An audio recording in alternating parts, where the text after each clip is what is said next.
मेहनत का फल। एक गांव में दो मित्र नकुल और सोहन रहते थे।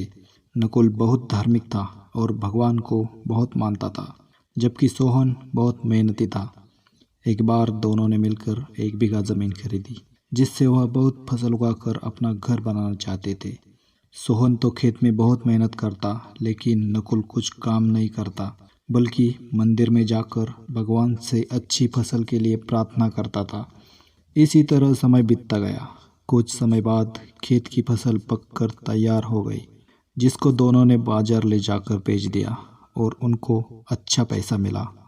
घर आकर सोहन ने नकुल को कहा कि इस धन का ज़्यादा हिस्सा मुझे मिलेगा, क्योंकि मैंने खेत में ज़्यादा मेहनत की है। यह बात सुनकर नकुल बोला, नहीं, धन का तुमसे ज़्यादा हिस्सा मुझे मिलना चाहिए, क्योंकि मैंने भगवान से इसकी प्रार्थना की, तभी हमको अच्छी फसल हुई। भगवान के बिना कुछ संभव नहीं है। जब वह दोनों इस बात को आपस में नहीं सुलझा सके, तो धन के बंटवारे के लिए दोनों गांव के मुखिया के पास पहुंचे।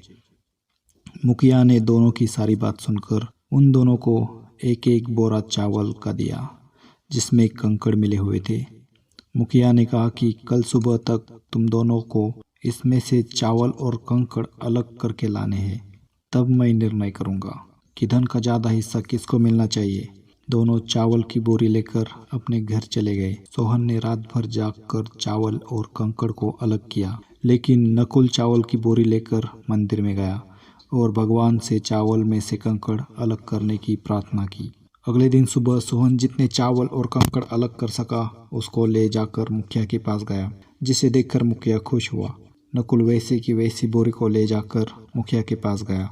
मुखिया ने नकुल को कहा कि दिखाओ, तुमने कितने चावल साफ किए हैं। नकुल ने कहा कि मुझे भगवान पर पूरा भरोसा है कि सारे चावल साफ हो गए होंगे।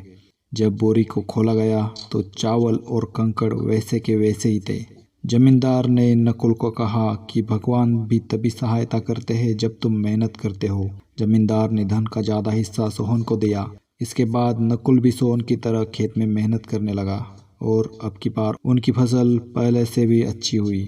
इस कहानी से हमें यह सीख मिलती है कि हमें कभी भी भगवान के भरोसे नहीं बैठना चाहिए। हमें सफलता प्राप्त करने के लिए मेहनत करनी चाहिए।